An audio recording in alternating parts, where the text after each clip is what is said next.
welcome to On the Wild Side. I'm your host, Kyle Shepard with the Louisville Zoo. Today we're going to talk to Ron Evans, our new general curator. We're going to check in with Fitz, our 2-year-old elephant. We're going to talk to one of our keepers who won a National Zookeeping Award. And finally, we're going to see some dinosaurs that are 250 million years old. Come take a walk on the wild side.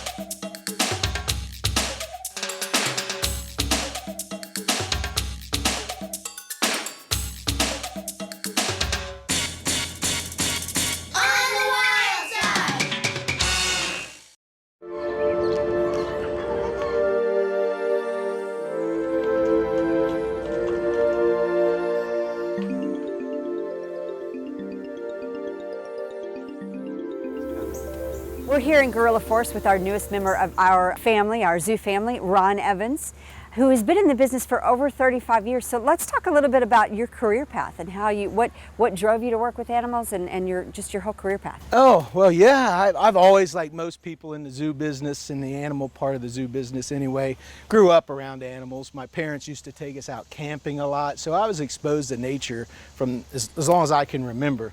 So I've always, you know, and like most zoo people, I had my own little private zoo at home in my bedroom, and snakes and everything you could imagine. So I've always liked animals. I've always liked nature. I had the opportunity to do some volunteering at a zoo when I was very young. It's kind of like a zoo baby going in there, like the Louisville Zoo provides as well. And just was able to work my way into the zoo world. Over those years, I've been fortunate to work with all kinds of different species, elephants and carnivores. I'm known for working with primates, is kind of what people know me most for. I've worked as a keeper and a head keeper and a supervisor and a curator, and now, of course, joining the Louisville Zoo as general curator, which is super exciting and an honor for me. But yeah, during those years, I've got to do a whole lot of things, you know. I've got to help usher in some of the things we kind of take for granted in the zoo world these days, like environmental enrichment, stuff we can do for the animals to make their lives better on top of all the other great stuff we already do, like good nutrition, good husbandry, you know, good behavior management, but adding those fun things in the animals' lives to keep them engaged. I got to help usher in operant conditioning at the zoos I've worked at. So that was really rewarding. Certainly used the Louisville Zoo as a model because I've been associated with the Louisville Zoo all those years as well. I've known Steve Taylor and John Walzak for years and years and years. I've been coming down here since I was a young keeper. During my career, I got to join national committees that manage different species throughout the zoo. I serve on the Gorilla Species Survival Plan Management Group, and so I'm known for primates, but kind of specifically gorillas. And that's one of the huge connections I've had over the years with the Louisville Zoo, and it's your wonderful gorilla program. And that's what I wanted to ask you about. So a few years ago, we had this beautiful little infant gorilla named Kendi that you helped us with, and you came down and helped our staff. And tell us a little bit about that process. Yeah, so, you know, zoos really are quite collaborative and cooperative. We all prop each other up, we all support each other, and whenever we can share our knowledge or share some experiences we had with a zoo that might be going through something for the first time, we're always ready to jump on there. So I serve on that Gorilla SSP or Species Survival Plan. I also serve on something called the Gorilla Behavior Advisory Group. So across the country, anytime there's a challenging thing or maybe a curveball you not quite have a lot of good experience with, you can call the Gorilla Behavior Advisory Group, and we will, you know, communicate about experiences others have had. We'll come and do a site visit and help you out. So I did that a few years back when Kendi was here, and of course I'm sure everybody in Louisville remembers the Kendi story. She was an orphan little gorilla, and we've learned years ago that it's critically important that when you have to hand raise a little gorilla, that you have to get that baby with a foster mom as soon as possible, a foster gorilla mom. And the whole process is you have to be that bridge foster mom until you can get her with a real gorilla mom. Gorillas aren't born knowing anything. They're just like us. They don't, you know, they basically know how to cry a little bit or whimper. They know how to nurse. And everything they need to know about how to get along with each other in gorilla society, they learn from other gorillas, just like us. They learn these life lessons all through their life. So it's critically important that they get in at a young age so they can start learning all those things. Kindy is now a juvenile gorilla, almost sub-adult age, I think we'll call her. She's getting close to being called a sub-adult, and thriving in her family group. Real pleasure to come down and see the success Louisville had with that project. Well, thank you for your help with that before you join the staff, and welcome to our staff, by the way. Another quick question. You mentioned operant conditioning earlier, and that you'd worked, had followed our programming. Talk to us a little bit about the reputation that the Louisville Zoo has for operant conditioning. Yeah, absolutely. So operant conditioning, it's so well established now throughout zoos, and what that is a way we can communicate what we would like animals to do. So it gives animals an opportunity to participate in like their own health care. And one time I came down to the Louisville Zoo for a zoo conference, and one of the demos they had set up was over at the old woolly monkey habitat that you had here, and they were doing a blood pressure demo on these woolly monkeys, and the trainers were there, and they'd point to one woolly monkey, and the woolly monkey would come down, put his arm out, and they'd put the blood pressure cuff on and get blood pressure out of them, and then they'd send that one off, and the next one would come down, and they'd get blood pressure. And I looked at it and I was like, what is this witchcraft? How is this even possible? So I already had it in my head and was starting to learn more about it, but after I saw that down at the Louisville Zoo with the staff back then, and one of the trainers is still here working with those woolly monkeys. We have a couple of woolly monkeys still here. She's still dedicated to those animals, wonderful long-time keeper. It drove me to kind of really go all in on this thing, because I could then see all the important applications operant conditioning had. So yeah, inspired by Louisville for that. Also inspired by the habitat design here. So the two things that I always knew of this place over most other institutions was that advanced operant conditioning and innovative animal habitat design. When Islands was built, and that there was nothing like this place anywhere in any zoo at the time. And what was so innovative about it wasn't necessarily the way the habitats looked, but they looked nice, but it was how they all interconnected behind the scenes through all the really nice bedroom spaces the animals have and the habitats. But what they came up with is a way to rotate the species through all of these spaces at random times in different directions, making those spaces even more dynamic. So you have this footprint that is just, you know, looks like to an animal, it's like you have all these other spaces. So it's incredibly innovative. And it's kind of a standard these days now throughout zoos that you want to look for rotational opportunities with the species. And of course, Louisville continued to do that with Gorilla Forest. They continue to do it with Glacier Run, and just so many habitats now, large scale, small scale, retrofits. And I took that stuff in my career and start applying that same philosophy there. So Louisville was those two things ahead of anything, ahead of most zoos in the country. All three of those exhibits that you mentioned, Islands, Glacier Run, and Gorilla Forest, have won awards. So we're very proud of that, so thanks for mentioning that. So let's wrap this up and talk about your new role. You're going to be our general curator, but we've expanded that role a little bit, and you're going to really focus on animal welfare. So tell us a little bit about that. Yeah, just like when enrichment came into zoos and operant conditioning came into zoos, we're always raising the standards from where we're at. You never say, hey, we've done it all. Let's just keep going forward. So the thing that zoos are doing these days is more evidence-based welfare management. So that just means we already know what we're doing is working. We workshop stuff, we communicate well, we're making great decisions, but now we're trying to add a more scientific element to that, to where we're documenting advancements during an introduction or just in general welfare for an animal. So we can look at it scientifically with the data that we get back, and then that helps reinforce what we already know.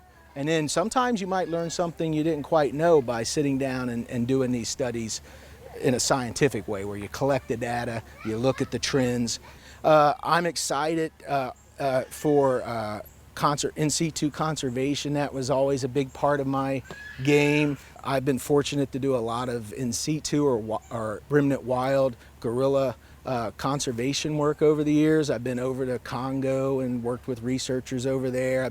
I've done a lot of work, so that's important to me. But we need to pay that forward to wild species and then bring that message back to our guests and share that. So engaging guests, inspiring guests, that's what I'm most excited about, is taking all this stuff we're doing behind the scenes and figuring out how many other ways we can inspire people with what we're doing. Zoos are critical in that role because they are in cities that folks would never have an opportunity to come and see a gorilla or a polar bear or a hyacinth macaw. The thing we need to work on most of all is just continuing to connect with people and sharing that story and hopefully inspire people to want to get involved more, just have a little softer spot in their heart for nature, you know?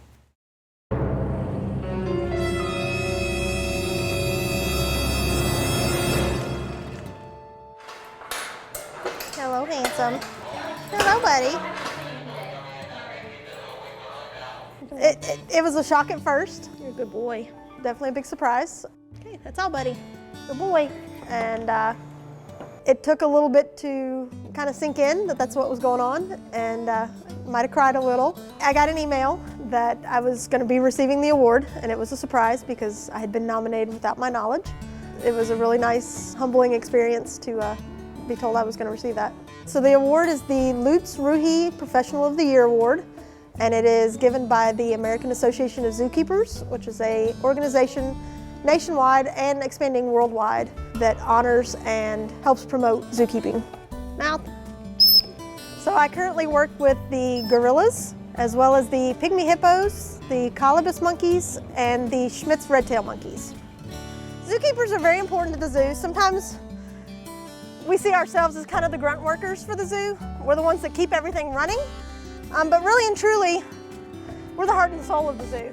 Because not only are we here to take care of the animals, which is what the zoo is here for, but we're also educators and ambassadors as well. So we have to kind of be able to do a little bit of everything. You guys got any questions I can answer for you while we're here? Now these are considered old world monkeys. Old world meaning they come from Africa versus new world, which would be coming from South America. And old world monkeys do not have prehensile tails, so they cannot use their tails to hold on to things. Their tails are mainly used for balance. Your coworkers see that you're doing extra things, and they feel the need to nominate you in and of itself is an honor, but to actually be chosen for the award is beyond belief. Hello, sweetheart. Can you sit down? Good girl. This is an amazing job. Working at the zoo has always been a passion. I actually started out wanting to be a veterinarian, and I volunteered with our animal health staff here and realized very quickly that the animal care staff is the one that I wanted to work with. Being able to work with these guys every day and being a part of their lives is an amazing feeling.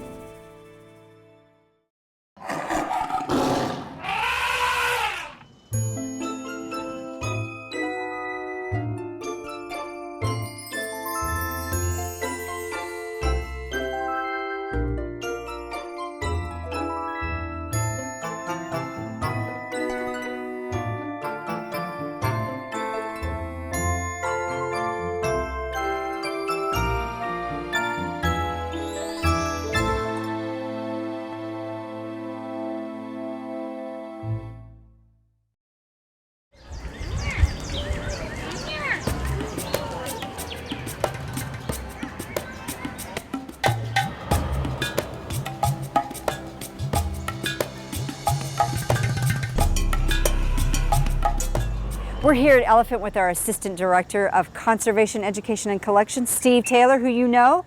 And we're going to talk about Fitz. He just celebrated a big birthday, so tell us a little bit. He did. He just celebrated his second birthday. What a wonderful occasion, you know, to have this young elephant here.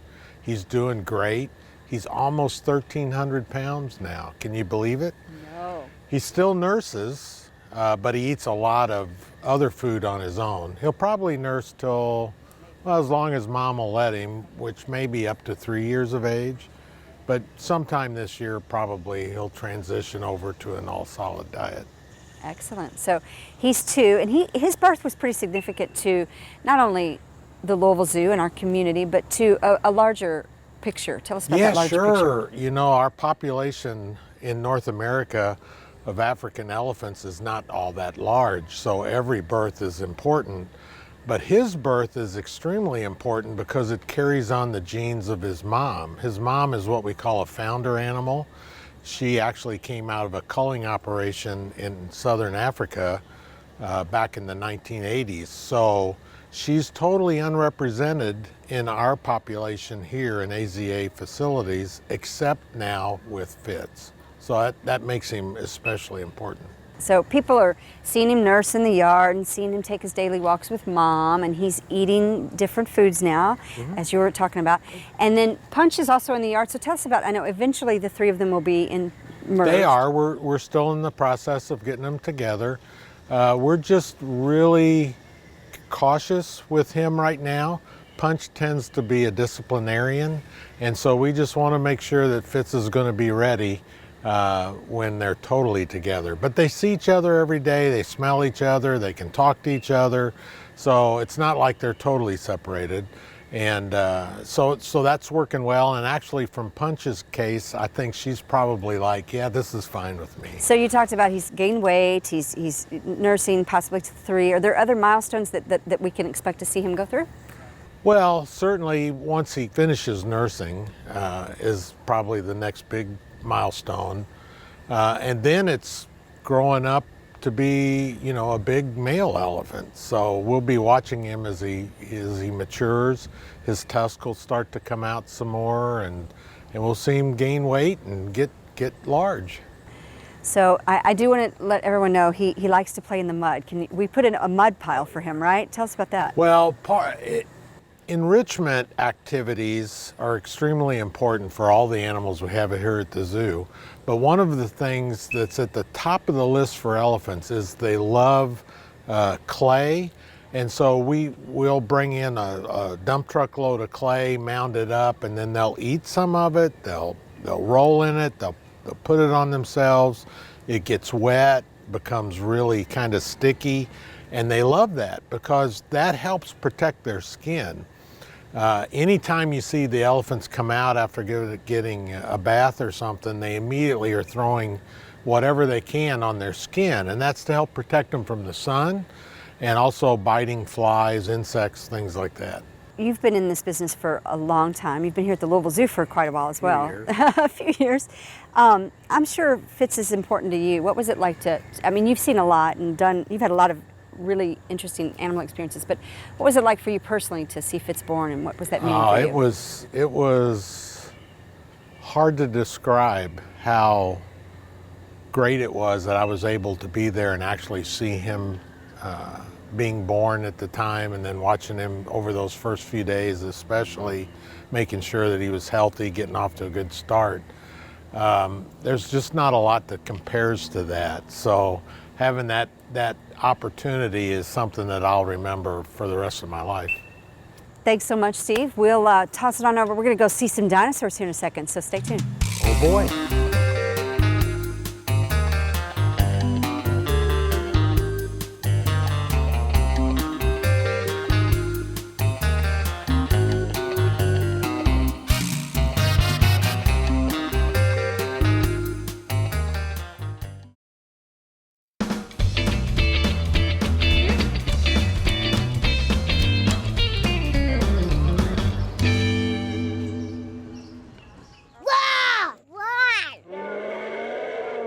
There's something magical about dinosaurs and kids. The pterodactyl!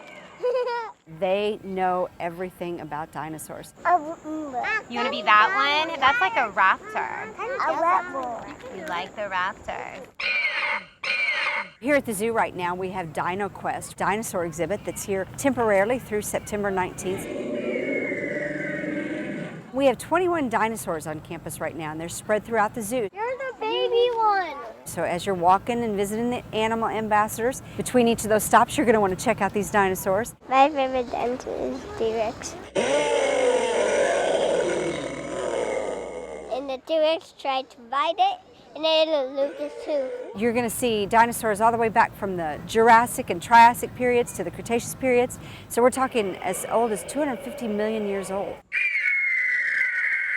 And Don Lessem helped us curate this exhibit. We're told it's one of the largest in the country and also one of the most authentic. Oh no, belong there, yay! So these dinosaurs are lifelike and robotic. It hears you. There are fun signs next to them to educate you on what period they're from, what they ate, what type of dinosaur it is, how to pronounce their name even, because you know all those dinosaur names are tough. You can go over as long as you don't go past the lines. And kids have really, really loved this exhibit. Oh wow. Thanks for joining us here on the Wild Side. Don't forget to visit Fitz and the other animal ambassadors here at the zoo. We're open year-round, only closed 3 days a year, Thanksgiving, Christmas, and New Year's Day. Take care. We'll see you next time.